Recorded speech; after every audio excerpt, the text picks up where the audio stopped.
السلام علیکم۔ ناول گونگے دکھ سیشن نمبر 2 موسم فرقت قسط نمبر 35 مصنفہ اقبال بانو۔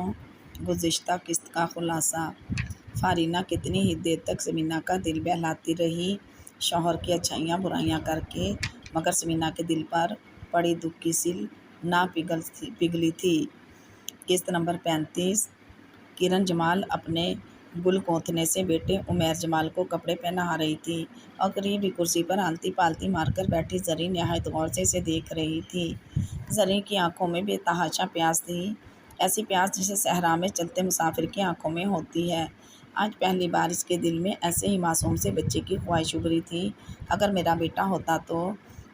نہیں، اس نے سر جھٹکا اور کرن سے بولی، یار جلدی سے تیار کرو، میں نے پیار کرنا ہے امّو کو۔ کل سے تمہارا دل نہیں بھرا؟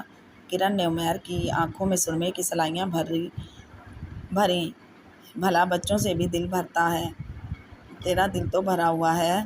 کرن نے ہنس کر کہا، کیسے پتا تجھے؟ زریں نے پوچھا۔ تب ہی تو تم نے بچے پیدا نہیں کیے کہ؟ کرن بولی۔ وہ کوئی اور وجہ ہے کرن؟ زریں جھٹکے سے کرسی سے اٹھ کھڑی ہوئی اور اپنی بھاوج کے قریب آتے ہوئے بولی، تم آہستہ بات کرو کرن، دیواروں کے بھی کان ہوتے ہیں۔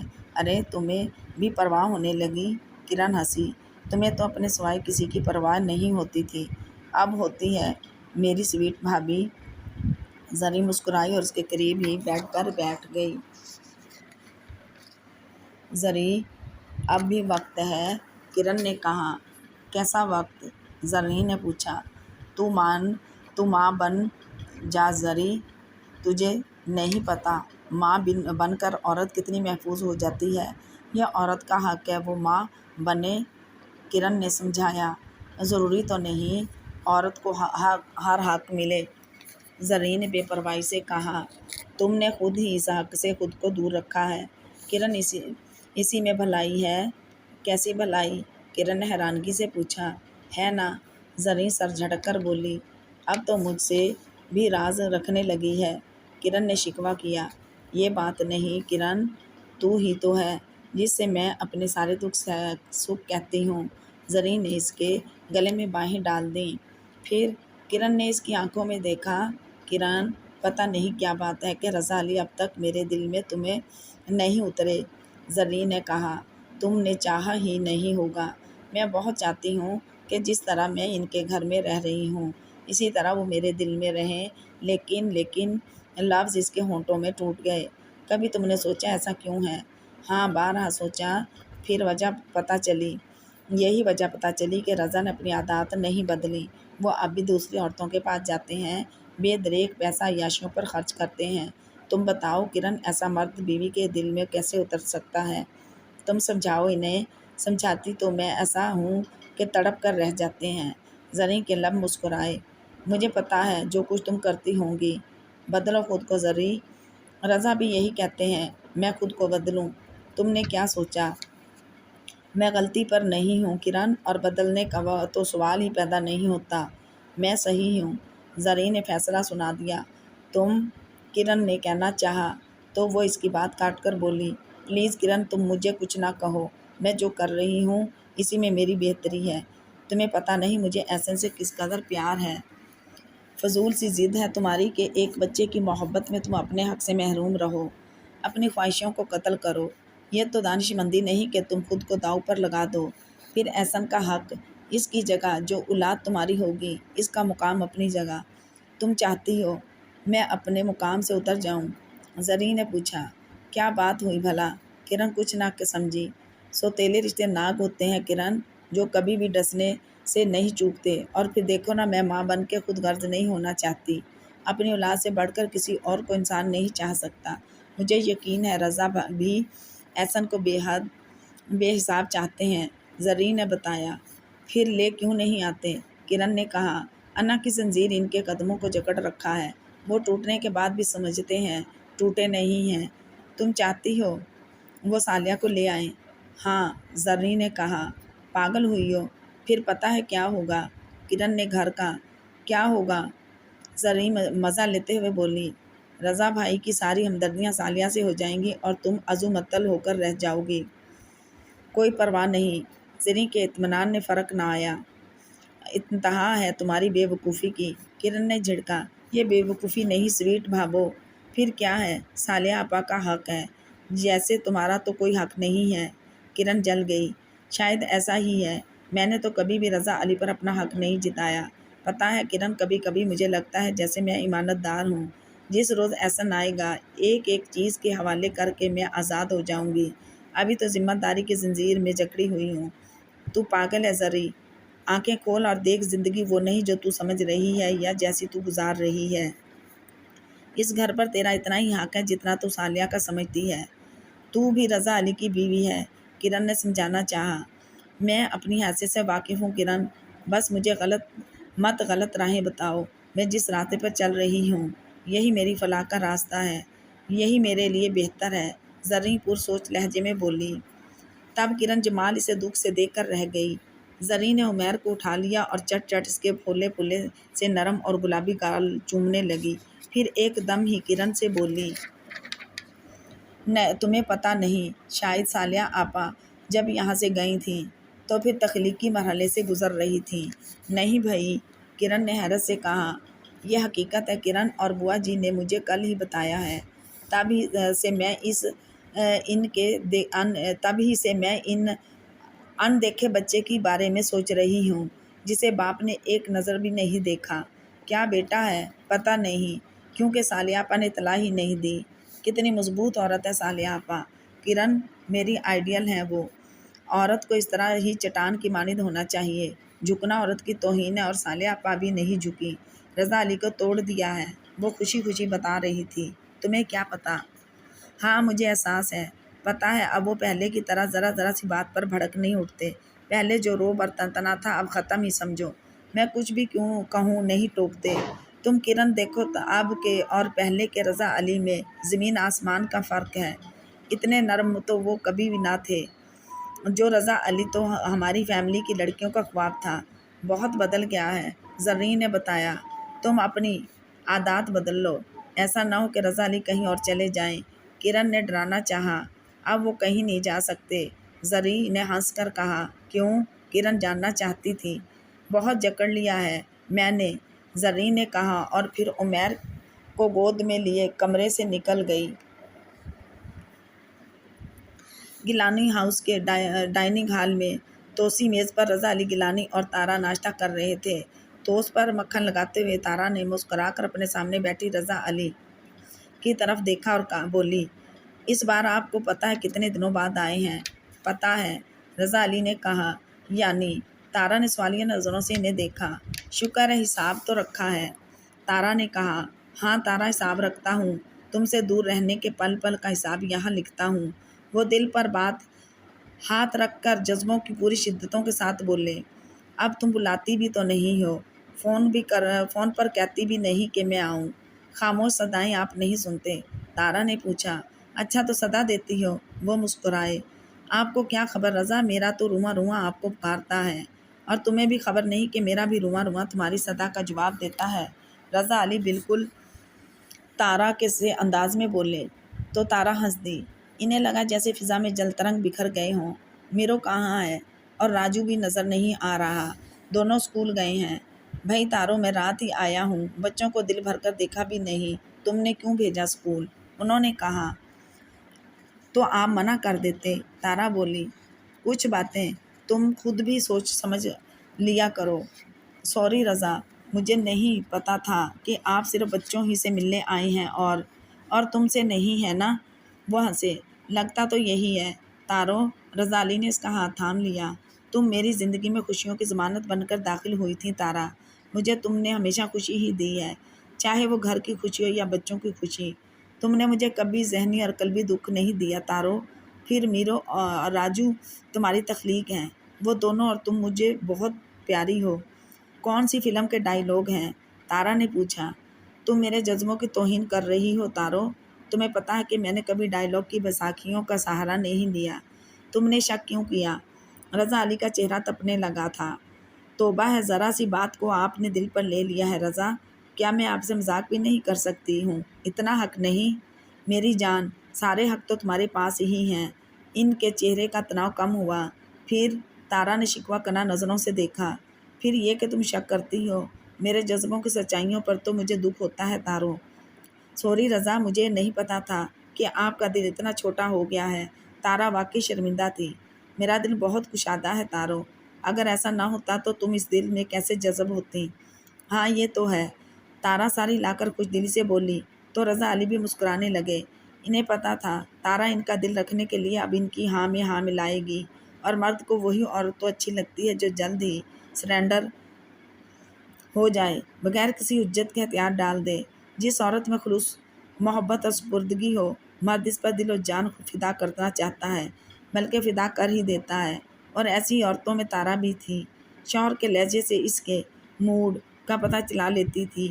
سارے ادراک سے خود بخود ہی ہو جاتے تھے کہ مرد کے دل کی چوٹیوں پر خواہشوں کے کن خوشبو رنگ پرندوں کا بسیرا ہے، اور وہ کیسا چاہتا ہے۔ آپ اتنے دن نواب پور میں کیسے رہ لیے؟ وہ پوچھ رہی تھی۔ بس رہ ہی لیا، تم بن بھی۔ جذبے ان کی آنکھوں میں بھڑکنے لگے۔ وہ تو اب ہمیشہ ہی سے رہتے آ رہے ہیں، کوئی نئی بات کریں۔ تارا نے ہنس کر کہا۔ ان کی نظروں کی تپش سے وہ سرخ ہو گئی تھی۔ تمہیں پتہ ہے یہ شدید گرمی کا زمانہ فصل کی کٹائی کا ہوتا ہے، وہی اس بار ذرا خود دیکھ بھال کی ہے، ہر بات منشی پر بھی نہیں ڈالی جا سکتی نا، رضا علی نے بتایا، اور پھر کچھ سوچتے ہوئے بولے، تارا ایک بات تو بتاؤ، یہ اچانک نفرتیں محبتوں میں کیسے بدل جاتی ہیں؟ کیا مطلب؟ تارا حیرت سے انہیں دیکھنے لگی۔ کسی سے ہم شدید نفرت کرتے ہیں، بے حد، بے حساب، لیکن ایک وقت ایسا کیوں آتا ہے تارو کہ وہی شخص رگوپے میں اتر جاتا ہے، رگوں میں لہو کے ساتھ دوڑنے لگتا ہے؟ وہ جذب کے عالم میں بولے۔ آپ کا کسی پر دل آ گیا ہے؟ تارا نے شرارت سے پوچھا۔ میرا انہوں نے اپنے سینے پر ہاتھ رکھ کر پوچھا۔ ہاں، آپ کی نفرت کیا محبت میں بدل گئی ہے؟ تارو، میں تم سے جھوٹ نہیں بول سکتا، کچھ معاملات میں تو۔ وہ اعتراف کرنے لگے۔ یعنی بولتے ہیں جھوٹ؟ تارا نے پوچھا۔ مصلحت کی خاطر، انہوں نے سچائی سے اعتراف کیا۔ چلے معاف ہے یہ، تارا فراغ دلی سے بولی۔ ہاں تو کس سے آپ محبت کرنے لگے ہیں؟ صالحہ سے۔ ایک دم انہوں نے نام لے دیا جسے چاہ رہے تھے۔ واقعی؟ تارا نے حیرت سے کہا۔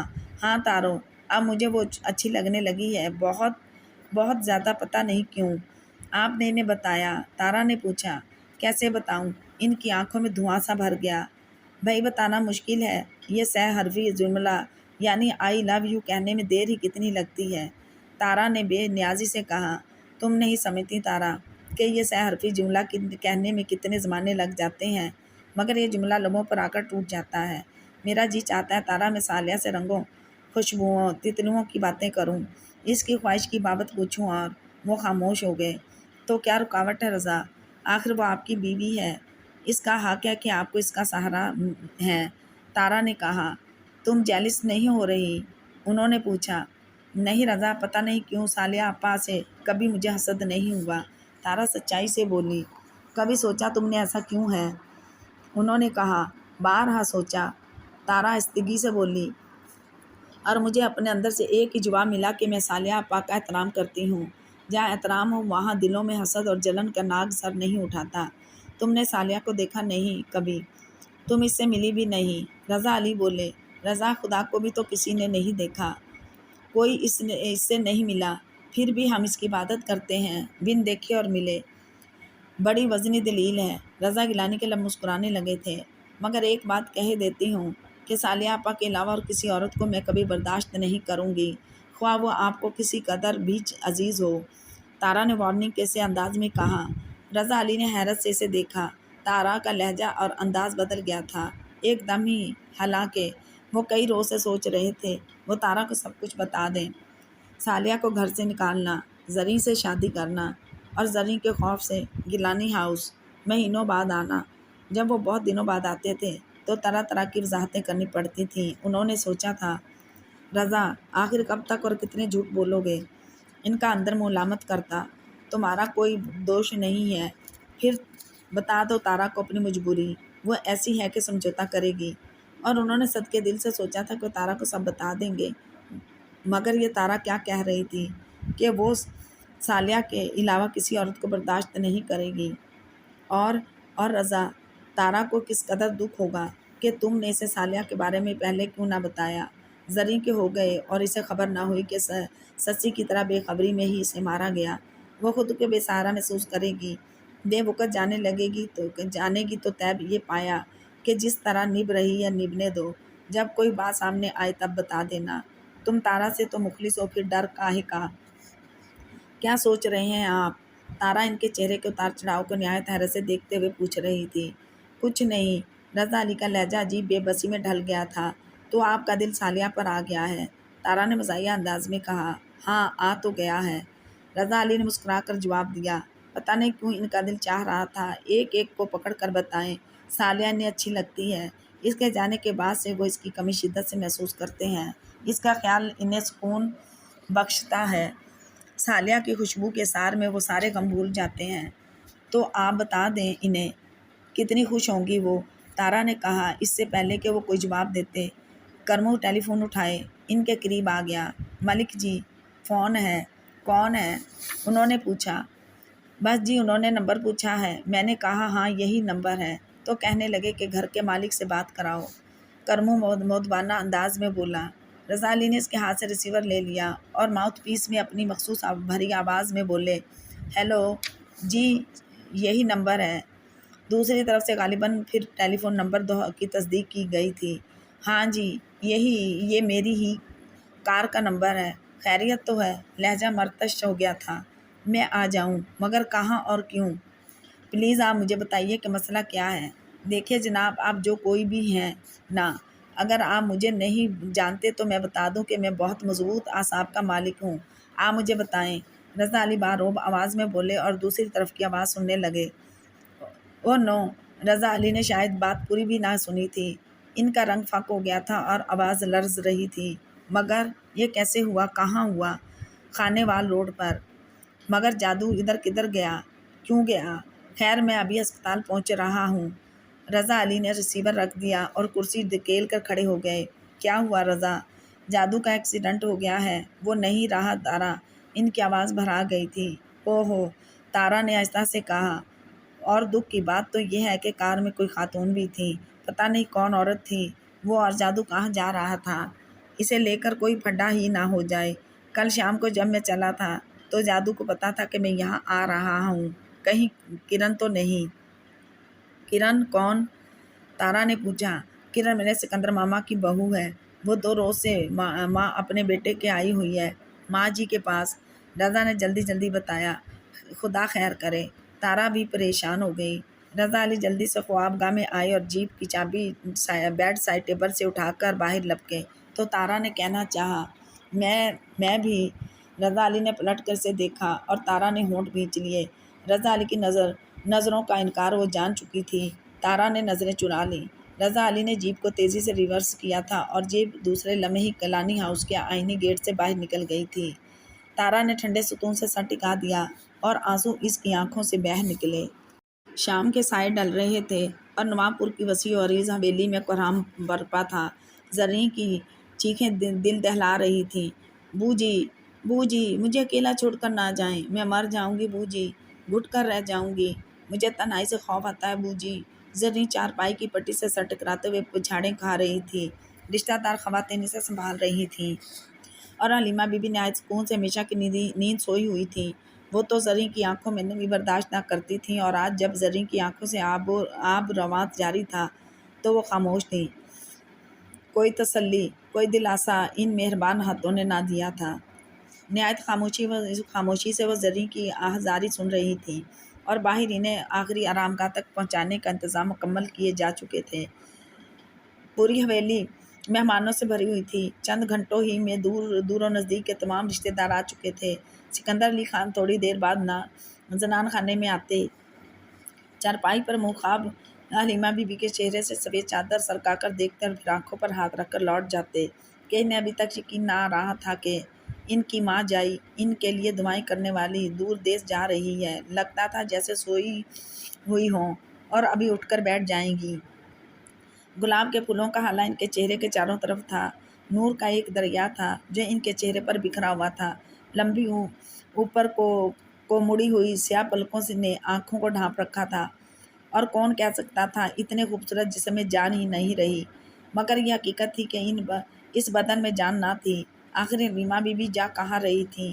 یہ جملہ زریں کی سماعتوں سے ٹکرایا تو اس کا جی چاہا سب کو چیخ چکا کر بتا دے کہ وہ کہاں جا رہی تھیں۔ ہاں، وہ اپنی راج دلاری بہو کے پاس جا رہی تھیں، وہ صالحہ خاتون جن کے لیے وہ بے حد اداس ہو گئی تھیں، وہ احسن سے ملنے جا رہی تھیں، اور ان کے جانے کا انتظام زری ہی نے کیا تھا، جادو کا اعتماد میں لیا تھا۔ اور کل شام جب رضا علی نے زری کو بتایا تھا کہ وہ بہاولپور جا رہے ہیں اور 2 روز تک لوٹ آئیں گے، تو پہلی بار زری کی پیشانی پر بل نہ پڑے تھے۔ اور یوں بھی اب رضا علی جب بھی تارا کے پاس جاتے، زری سے ملنے جانے کا نام نہ لیتے۔ نہ جانے زری کو کیوں ملتان کے نام سے چڑ تھی، اس لیے تو اسے مطمئن کرنے کے لیے کبھی وہ اسلام آباد جانے کا کہتے، کبھی کراچی اور کبھی اندرون سندھ اپنے دوستوں کا نام لے دیتے۔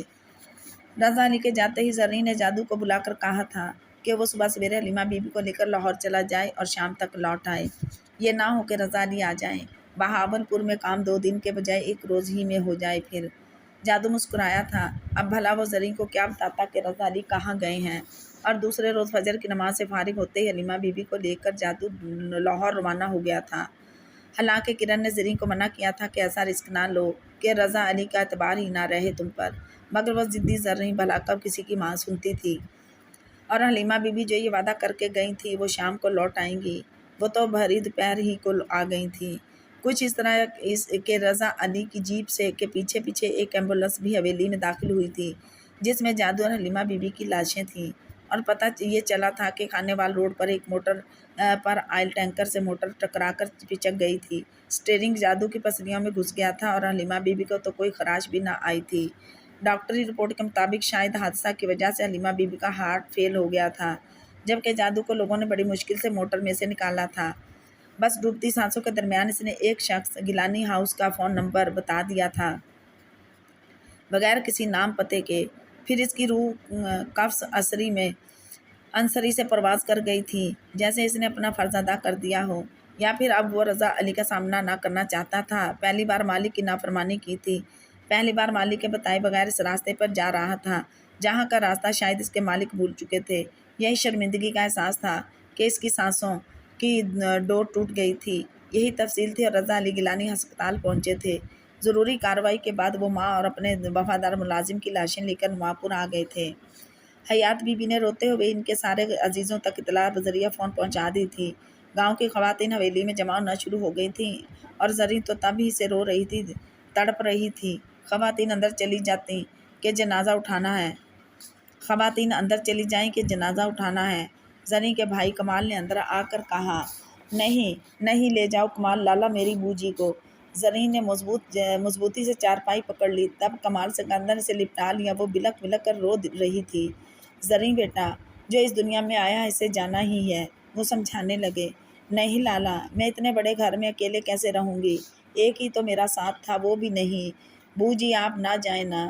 وہ جھکی اور حلیمہ بی بی کی پیشانی پر ہونٹ رکھ دیے۔ سمینہ ایک کونے میں بیٹھی زریں کو یوں روتا بلکتا دیکھ رہی تھی، اور خود بھی رو رہی تھی اور سوچ رہی تھی، ماں جی، مجھے جنم دینے والی ماں، تم چلی گئیں، میں نے تو ماں تجھ سے اپنا کوئی دکھ بھی نہیں کہا، اپنے زخم دکھائے ہی نہیں، اور ماں تو ایک دم ہی چلی گئی۔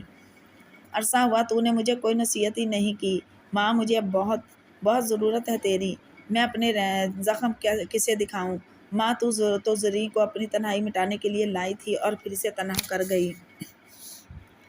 زریں کی آواز بو جی کرتے ہوئے بیٹھ گئی، اور جب حلیمہ بی بی کو وہاں سے لے جایا گیا تو زریں چیخ چیخ کر رو رہی تھی، اور پھر وہ کرن جمال کے بازوؤں میں جھول گئی۔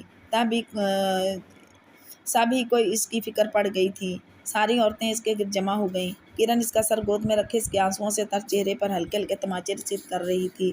پھر بھارینہ کے کہنے پر جمال کو بلایا گیا، اور وہ اسے کسی گڑیا کی طرح بازوؤں پر اٹھا کر اس کو خوابگاہ میں بیڈ تک لے آیا، اور ایک دم ہی پلٹ گیا کہ اس نے بھی تو اپنی بو جی کو آخری آرام تک پہنچانا تھا۔ سب کو یہ احساس تھا کہ زریں حلیمہ بی بی کو کس قدر شدت سے چاہتی ہے، وہ تو ان سے جدائی کا تصور بھی نہ کر سکتی تھی، اور وہ اسے ایک دم ہی تنہا کر گئی تھی۔ ایک ایسا جرم تھا جو زریں کو چین نہ لینے دے رہا تھا، کاش میں بو جی کو لاہور نہ جانے دیتی۔ بار بار یہ جملہ اس کے قلب میں ابھرتا اور لبوں سے چیخیں نکل جاتی۔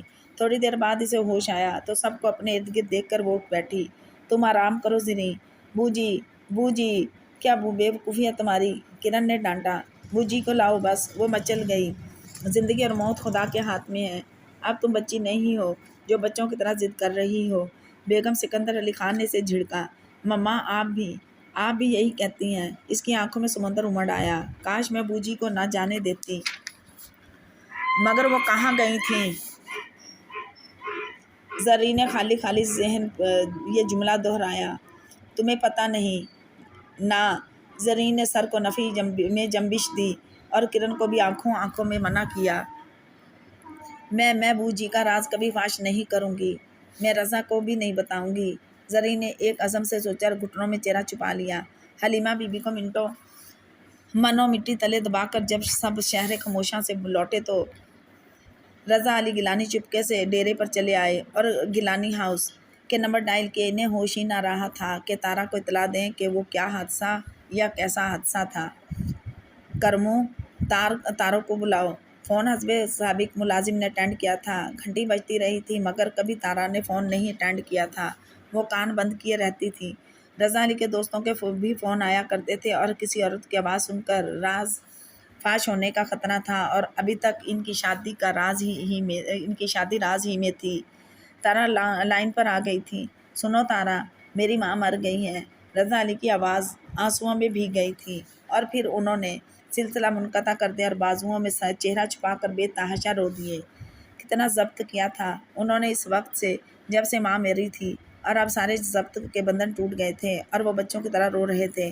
آج حلیمہ بی بی کا 10واں بھی ہو گیا تھا، اور رات کو جب وہ تھک کر اپنی خوابگاہ میں آئے تو زریں دیوار سے ٹیک لگائے اپنے گھٹنوں پر ٹھوڈی ٹکائے بیٹھی تھی۔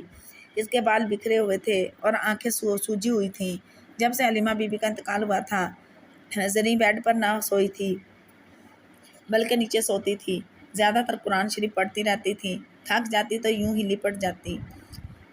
ہی لیٹ جاتی، بالکل ہی نچڑ کر رہ گئی تھی۔ رضا علی آہستہ آہستہ چلتے ہوئے اس کے قریب جا کر رک گئے اور پھر اس کے قریب ہی اکڑوں بیٹھ گئے۔ زریں، نہایت نرم لہجے میں انہوں نے اسے پکارا۔ جی۔ زریں کے ہونٹ کانپے اور اس نے ڈبڈبائی نظروں سے شوہر کو دیکھا۔ رضا علی نے اس کے کندھے پر ہاتھ رکھ دیا۔ تمہیں پتہ ہے ماں جی کہاں جا رہی تھیں اس روز؟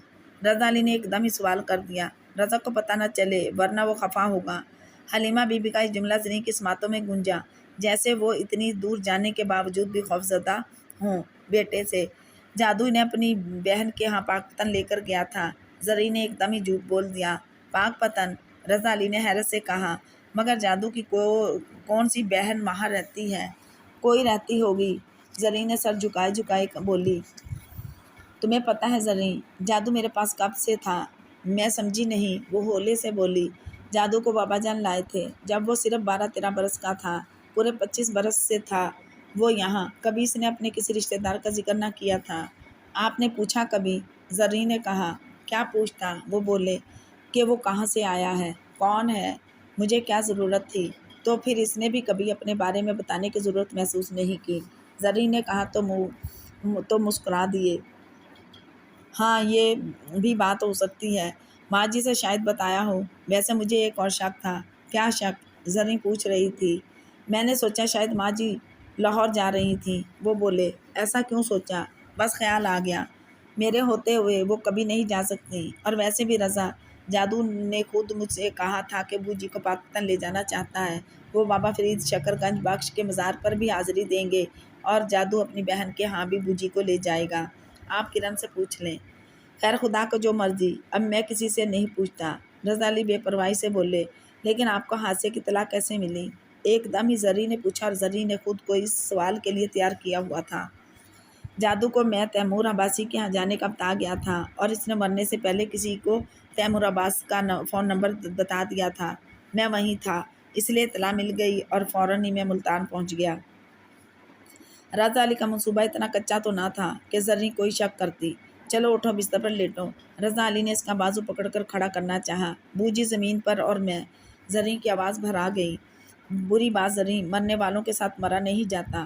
پھر یہ دیکھو، میں تو ان کا بیٹا ہوں، مجھے اس ماں نے جنم دیا تھا، میرے دکھ کا تم احساس نہیں کر سکتی۔ زریں، میں نے بھی تو خود کو سنبھالا ہے۔ رضا علی سے بچوں کی طرح پچکار رہے تھے۔